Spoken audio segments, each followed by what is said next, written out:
Hello, what's up? It's me, Salisha, and welcome back to the Salisha Show. Okay, so in the last episode, I referenced a lot of things about my birth story, and I just want to put it on the record, mostly actually so that I also don't forget some of these details as well. And also, I really hope that I can encourage somebody out there who might have been like me, who was so afraid to get pregnant, so afraid to have kids, so afraid to take this next step for whatever reason. For me personally, I have just been terrified for career reasons, for physical reasons, and obviously I'm only 4 weeks in at this point of recording this, of 4 weeks into being a mom, 4 weeks postpartum. But as of right now, today, I can say with confidence and joy that all the things that I was afraid of, it was nothing that I thought it was going to be. And it was actually way better in terms of the actual day of birth, the healing, and also being able to work while pregnant. I didn't think it was going to turn out this way across the board, and God really surprised me in a really beautiful way. So you already know, if you've been up to date, that I was able to work all the way from my pregnancy. I started rehearsals for Hugh Jackman's show for his Radio City residency beginning of January 2025. We were in rehearsals. Him and the music supervisor, Patrick Vaccriello, invited the backup singers to be a soloist in October. That would be 9 months later. And that was in January, our first week of rehearsals. The first words out of my mouth were, "Oh my God, I cannot get knocked up." Because I knew Andrew was trying. And I say Andrew because I was just Russian rouletting it. I'm like, we'll just see what happens. I'm not rushing anything, but I'm also not stopping anything. And we've been married for 2 years, so whatever. Why not? But people ask me all the time, were you trying? I was like, well, I was just going with the flow. Andrew was trying. But I didn't know at the time. We got invited to do the solo. I said yes. I said I can't get knocked up. They said, yes, you absolutely can. As long as you can walk out on that stage, you can sing that song. And I went out, I think the next day, and bought a gown. The next day, I bought a gown to sing the song in, because I was always the backup just in case. Well, all three of us ladies were the backup if any of the guest soloists who were scheduled anywhere between January and October, we were all the understudies just to make sure that there would always still be a soloist in that. So I bought a dress the next day, and proof that I did not know that I was pregnant, I bought a dress that was a size 0. You idiot, Salisha! That dress never got worn. It's never seen the light of day. But when I tried it on, I looked like $1,000,000, and it is so tight. Well, it was. I can't get it on now. But it was so tight on my waist. It was a size 0. Okay. So there's all of that. Fast forward. I told Hugh and the team I was pregnant after our first weekend. I found out the day we got to Radio City. So after rehearsals, but when we started tech, I found out that I was pregnant. We got through all 9 months, and I had made a pact with my unborn son at the time. And I said, baby boy, are you going to let your mama sing and live her dream on October 3rd at Radio City? If you give me this one, I will have your back forever and freaking always. I mean, I'll have your back anyway, but this will be a different level of we really got each other. I just knew baby boy was going to wait till October. I just knew it in my soul. So when September rolled around, September was wild. I had my third baby shower at the beginning of September. I had false labor at the beginning of September, Labor Day. Andrew and I were about to give birth. And in fact, my labor pains on Labor Day weekend were actually worse than the actual day that I gave birth, which is why I didn't know I was in labor. And the doctor told me to go to the hospital on Labor Day weekend based on what I was telling her on the voicemail. This was at 2 a.m, Labor Day weekend. She said, you need to go to labor and delivery right now. And I didn't. I took medicine and went back to sleep. And I was fine. I also did a show in Oklahoma with the Hugh Jackman show. Got on a plane. Andrew came with me and we did a whole show in Oklahoma and got back safely. Did the show at Radio City 2 weeks later, the 19th and the 20th. And I was like, I just got to make it 2 more weeks. I just got to make it 2 more weeks until we get to October. And I'm in the clear. I had my C-section scheduled for the weekend after October 4th, October 6th, I had a C-section scheduled. I'm like, we're so close. So when the day of September 26th came, I remember waking up at 3 a.m. groaning. I was like, oh. Except without the comedic facial expressions. I woke up groaning, and not from a dream. It just was like a deep pain in my back. And then I was like, that was weird. And I went back to sleep. And then I woke up a few minutes later again in the same way. And this is back when I can only sleep on the couch. I could not sleep in the bed because it was so uncomfortable. I could only get comfortable on the couch. I was very, very 9 months pregnant, very pregnant. And then it happened again. And at this point now, Andrew's like, hey, are you okay? I was like, I don't know. I'm sorry. Well, the part that I'm explaining right now is actually way worse than the actual birth. I did not know I was in labor. I thought that I was having an allergic reaction because I got 2 vaccines that I didn't realize I was supposed to get until it was too late. So they said, go to the pharmacy, tell them you're 36 weeks pregnant because you need to get these shots to give immunity to the baby. So I got the 2 recommended shots, even though I was 38 weeks pregnant. And in the directions or whatever, not the directions, but it said, the possible side effects could be preterm birth, it could be nausea, it could be all these things. And so the morning of September 26th, I was throwing up, my stomach was in knots, my back was hurting. It was all these things. I was like, I'm having an allergic reaction. I labored until the sun came up. I called the doctor. I did not get a call back. I know why now. There was other things happening on my doctor's end, but that never had happened before. And so I just knew if she called me back, then it sounds serious. And if she doesn't call me back, then it's probably not serious. I didn't get a call back. And so I just kind of threw up all morning and worked through the pain. There was something that happened though around 8:30. I started looking at the clock and it was on the dot. Every 5 minutes I would feel these pains. Still, I thought it was in my head because it would only last for a few seconds. And I knew that if it was real labor, it would have lasted for a whole minute. It was like I could take 5 breaths and then the pain would go away. So I was like, oh, well, that's nothing. It's like severe pain, but it's only for 5 breaths, 5 short breaths. It was like,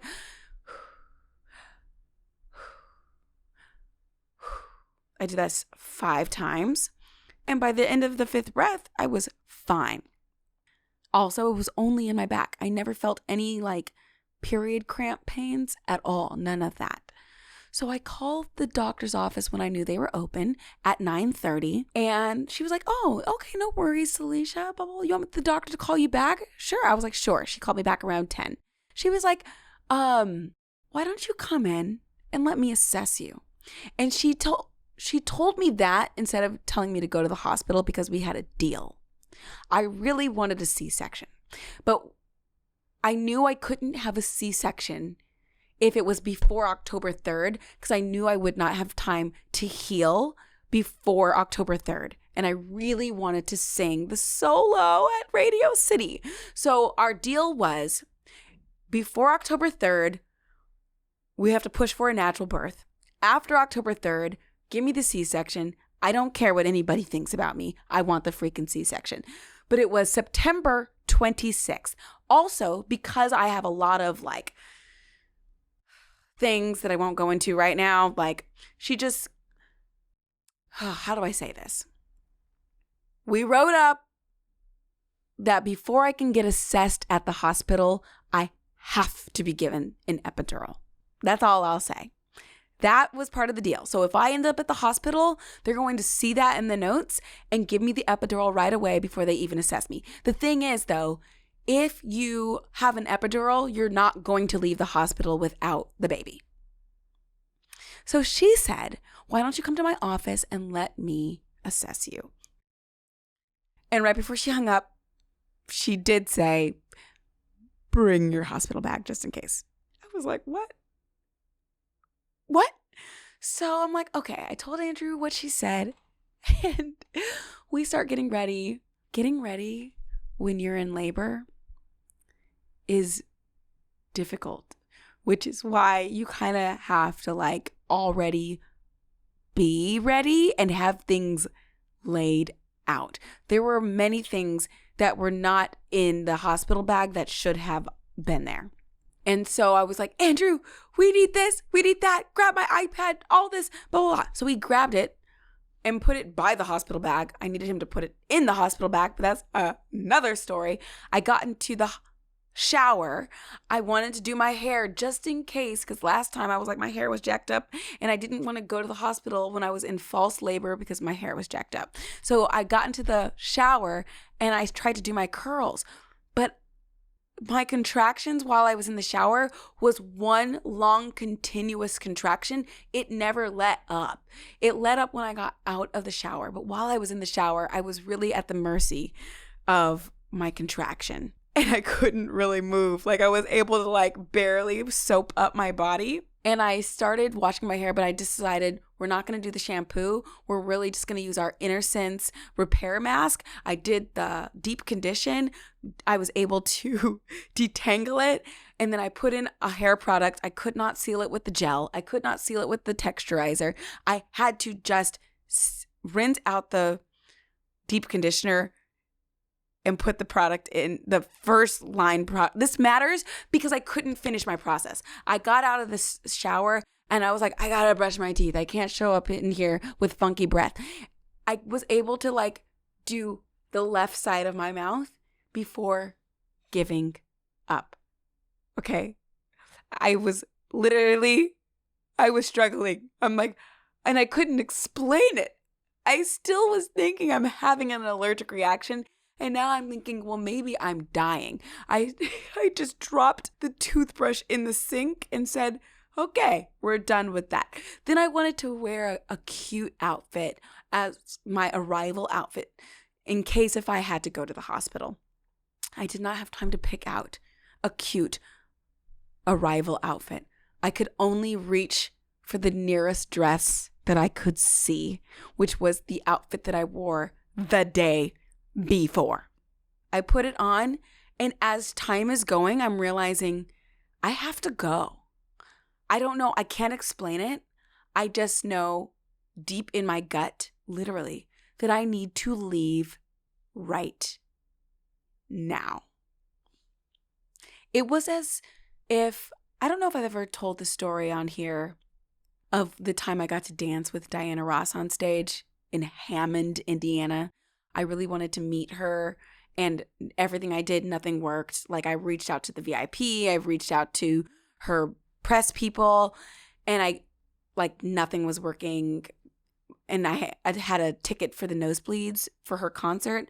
Long story short, I had this undescribable feeling to get up out of my chair and to walk to the stage. That is crazy. That is crazy. But it was something that I could not ignore. It was like, I have to get up right now. And I'm going to walk to the stage, even though I see security and I see this and I see that. I literally walked to the stage. Like I felt like I was being pulled by angels or spirits or something. Something was it was such a huge gravitational pull to the stage. I can't even articulate it. I got to the lip of the stage. She looks down at me while she's singing Upside Down. And she says, do you want to come up here and dance with me? What? That is out of this world. Well, now fast forward to, and I did. Some bodyguard pulled me up on stage, and next thing I know, I'm dancing with Diana Ross when everything else I tried to do to meet her was not working. And she asked me to come on stage and didn't even know that I was portraying her in Trevor the Musical down the street at the time in Chicago. Anyway, the birthday of my son, Ajax Anthony Weiss, I felt this like I need to go now, and I can't explain it. I did not think I was in labor. I knew it was possible because of the doctor saying bring your hospital bag, but I didn't think I was in labor. And suddenly all of the things that I wanted to do and pack and all of like the details, none of them mattered anymore. I just called the Uber and told Andrew I'm walking out the door. He was making a pancake. I was like, I don't think we have time for you to finish making that pancake. When I get to the car, I'm leaving. And I was on a mission. I was like, everything that we need to take is right here. You have to bring it. I cannot carry it. And I was like marching in between contractions. I was marching out the door, and I could see the Uber, and I was about to leave my husband because he was taking too long making that freaking pancake. But when I got outside to the front of the building, I had another contraction, and I just remember grabbing onto the pole in front of my apartment building and just I could see a neighbor walking his dog passing by. I could see him see me, and I didn't have the energy to tell him that everything is okay. Mostly because everything actually was not okay. But I didn't. I just had to let the onlookers look. And because I had a contraction, Andrew was able to catch up to me before I got in the Uber. The Uber driver had to have known what was going on because Andrew was carrying a car seat and a bunch of other stuff. And I was carrying a glass jar to throw up in just in case. Like, I didn't know what was wrong with me, but I knew I was not well. We get to the doctor's office. I don't have any words. When something is actually wrong with me, I am not screaming. I'm not dramatic. I'm very quiet. We get to the doctor's office, and they're like, we see you. I sit down, and I don't interrupt. I'm just sitting there, and I'm waiting. And I could hear my doctor was giving somebody an exam. And I was trying my best to be patient, and I waited there for like 10 minutes. Then I just start barfing in the waiting room. And the girls behind the front desk were like, Dr. Phillips, Salisha is in here, and you should probably get out here soon. She wraps up pretty quickly. I get admitted into the room. She was able to assess me. She was able to do what no doctor has been able to ever do. That's another episode for another day. But she was able to do the impossible. And afterwards, she was trying not to laugh. But she was like, Salisha, you are in active labor. And I believe the words she used were 6 centimeters dilated and 100% effaced. She's like, you need to go to the hospital now. I'm so grateful that she asked one of the girls behind the front desk to walk me and Andrew over there because Andrew was carrying a million things. The girl that walked with us was able to hold my hand. I had so many contractions as we walked down Lexington Avenue. If you don't live in New York City, Lexington Avenue at lunchtime, very, very, very busy street. There was no wheelchair. It was like a block and an avenue that we had to walk. So we couldn't really call an Uber. It was so close, but not close enough because I was like in active labor. So I'm like walking. I could see I didn't look at anybody's faces. I could just see people's feet stop. I was only looking down. I could see people's feet stop in the direction of wherever I was standing, just on all sides. I just saw feet, pairs of feet facing towards me and just stopped dead in their tracks. I never looked up to see anybody's face. I just was like breathing and trying to get to the hospital. And I kept hearing people ask for a wheelchair. Can we get her a wheelchair? And no wheelchair showed up, and I was not going to wait for it. I just kept walking until I had a contraction, and then I just had to stop walking. Eventually, we get to the front doors, the main doors of Lenox Hill Hospital where Beyonce gave birth, and a wheelchair shows up. And I get to sit down in the wheelchair, and I just remember bypassing all the security, all of the metal detectors. We did not check in. Somebody wheeled me very quickly to the elevator, and I remember hearing somebody say, "Hold that elevator! She's in labor now!" They were holding the elevator. We got up to labor and delivery on the 6th floor, and some girl handed me a packet of paper, and I'm like trying to fill it out, and the other girl sees what's happening and is like, "She does not have time to fill out this paperwork. She will do it later." And so they take it away from me. They give me a hospital gown to put on. And for the first time, time stopped. When I got to go to the bathroom and put on the hospital robe, I was alone for the first time that day. And I just remember like looking in the mirror and knowing today is the day that I have been so afraid of my entire life. It is here. It is happening. There's nothing I can do to stop it. At this point, we are Operation Epidural. Get the drugs. No matter what has to happen before, just let everything happen that needs to happen so that you can get the epidural that you need. That is all I could think. And I had this moment of acceptance of we're doing this. Because up until this point, I had been in a fierce denial that I was in labor. They wheel me over to the delivery room. They can't find my veins. I was stuck somewhere between 10 and 20 times of them trying to find my veins. I always have small veins. It's always hard for people to find my veins, but this particular morning I'd been throwing up over and over. So I was dehydrated. They brought in like the main person and he couldn't find my veins. Like flash forward, I remember performing at Radio City and looking down and seeing bruises all over my arm for where they couldn't find my vein. Like that was a moment that if I was not in labor would have been a very stressful time.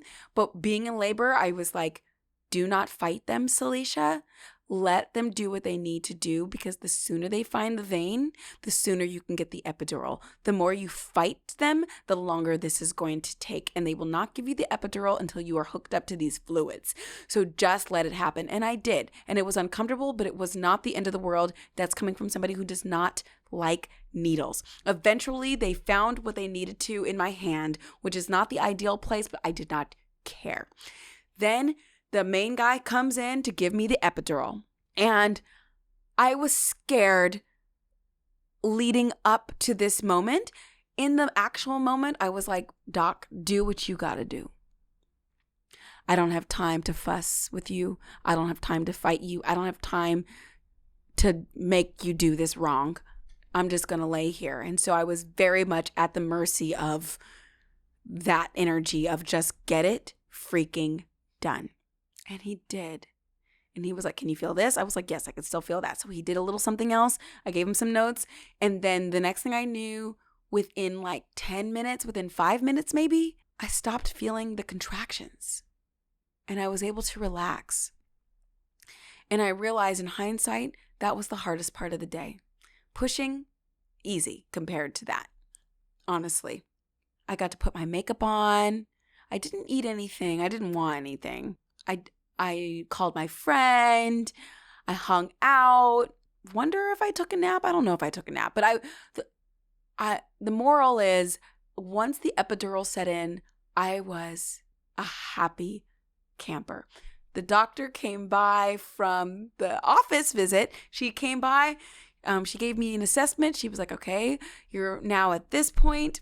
Oh, I also had a delivery photographer, Tatiana Breslow. They're on Instagram as the Brunizers. She was one of my wedding photographers. Incredible. She was incredible. So when the doctor came in, she said, all right, Salisha, what are your priorities today? And I was like, is this a trick question? I was like, lighting? Because I wanted to have good lighting so the photographer can get all the good stuff. That's so silly. Also, I didn't know that the photographer, Tatiana, she also took an audio recording. I did not want a video in that room. I don't, like, even to this day, I'm like, I don't regret not having a video taken. But I did want photos, and I didn't know she was doing an audio recording, but I'm so glad she did. It's a 39-minute recording, and it captures the beginning, the pushing, and the end.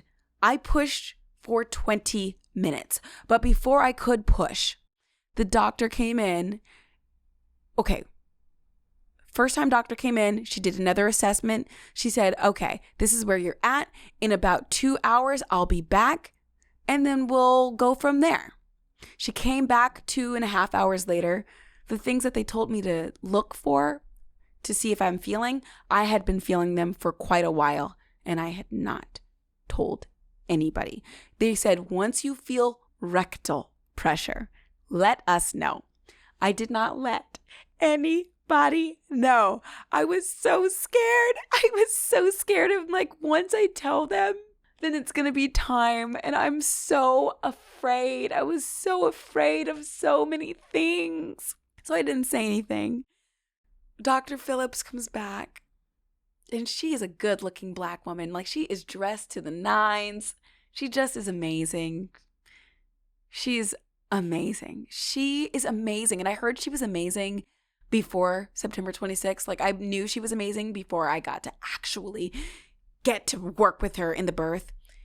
But what she did that day was a piece of art.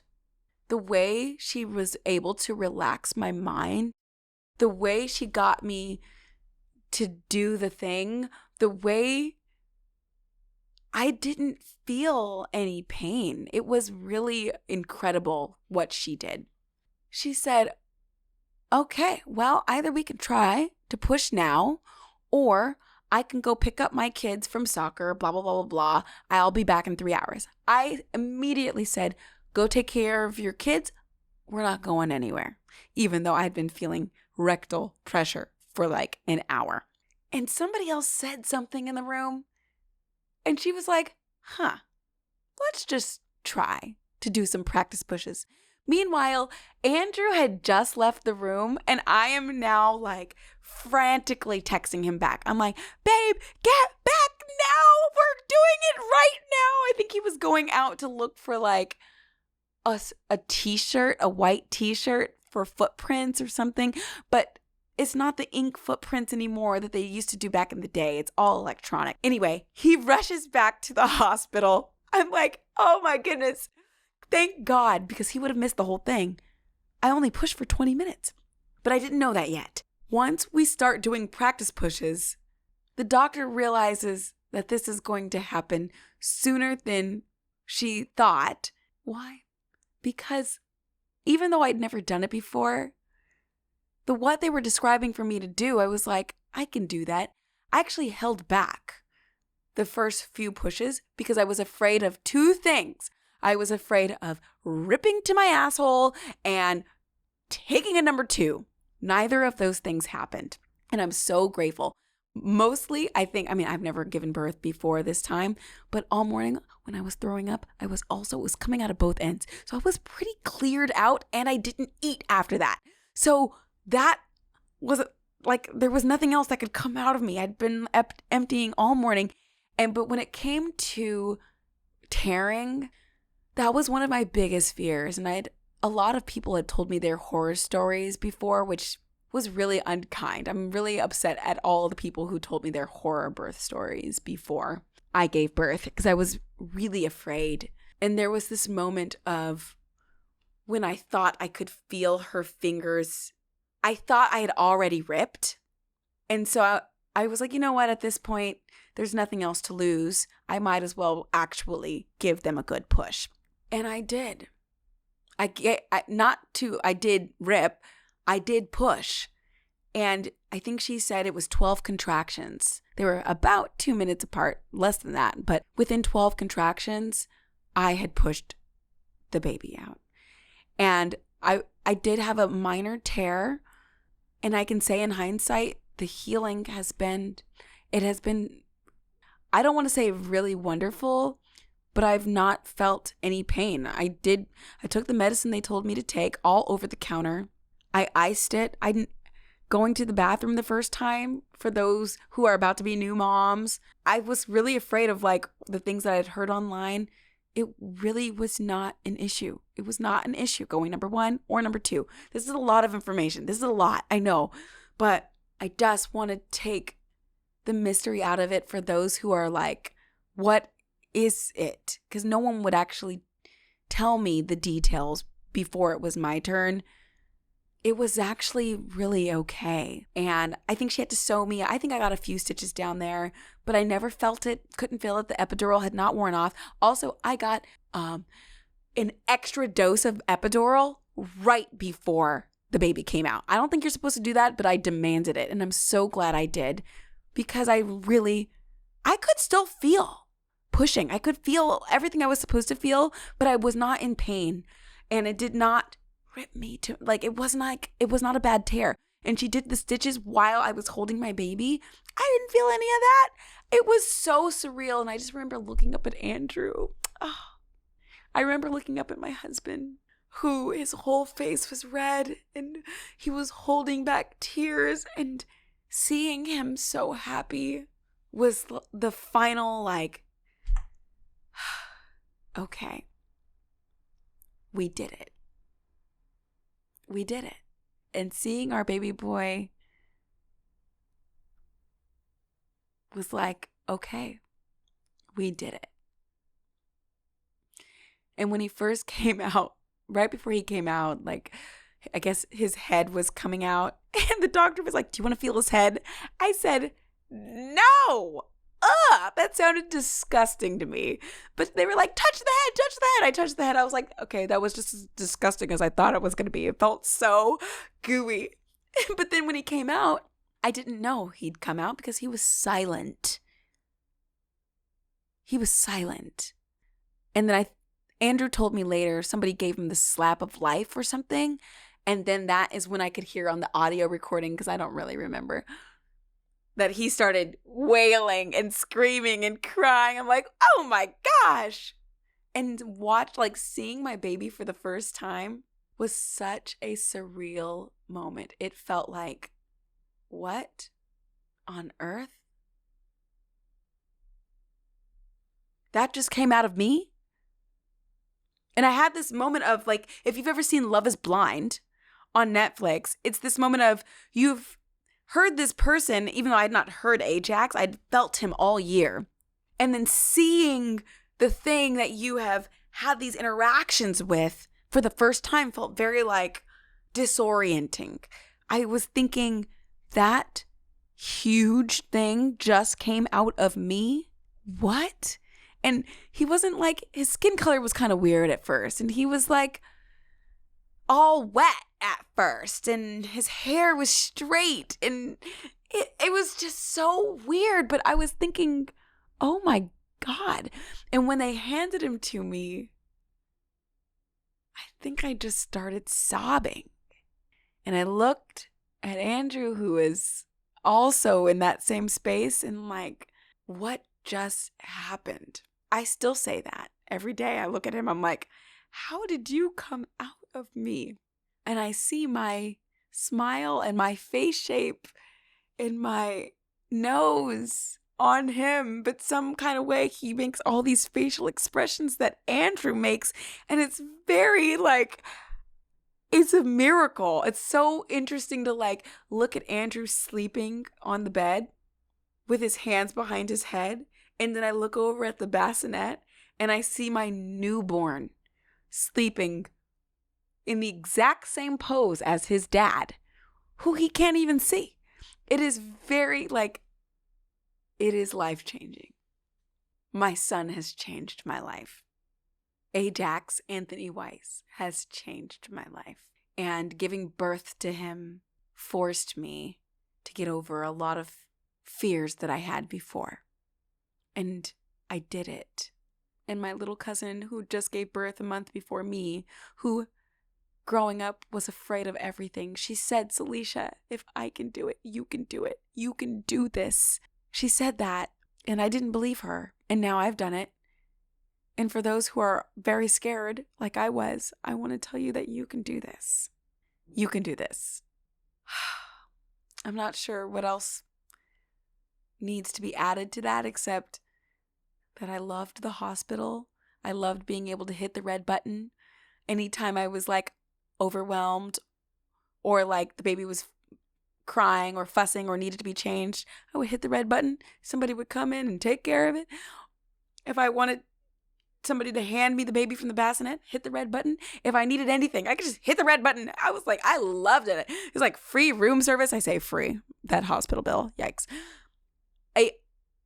It was really wonderful. We stayed an extra day in the hospital. We really enjoyed it that much. Healing has been really lovely, and obviously lovely enough that I could take the stage at Radio City and sing a solo in front of 6,000 people 7 days later. That is how it was going, how it's been going. Obviously, I've needed to slow down since then because I never really got a chance. Everybody came in town at the same time and everybody wanted to help and see the baby. But like, new mom, I was like really overwhelmed, but also grateful for the love and the support. So that was a lot. I might do that differently next time. But overall, a positive experience. And once again, like, I feel like, God, you did it again. You did it again. So that is my birth story summed up. I had the baby September 26th. I took the stage before then on September 19th and 20th, and after then on October 3rd and 4th. And now we are here. 4 weeks later, we live to tell the tale. And he's changed all of our lives. And yeah, Hugh Jackman is the godfather of our little baby. And we've not gone on record to tell anybody that, but that's how special this year has been and how much of an impact he's had on our family, our life. And me and Andrew are so grateful. So that's where we are. And now I'm going to end this so I can go home to my newborn. Cheers to that. Thanks for tuning in to the Salisha Show. See you next week.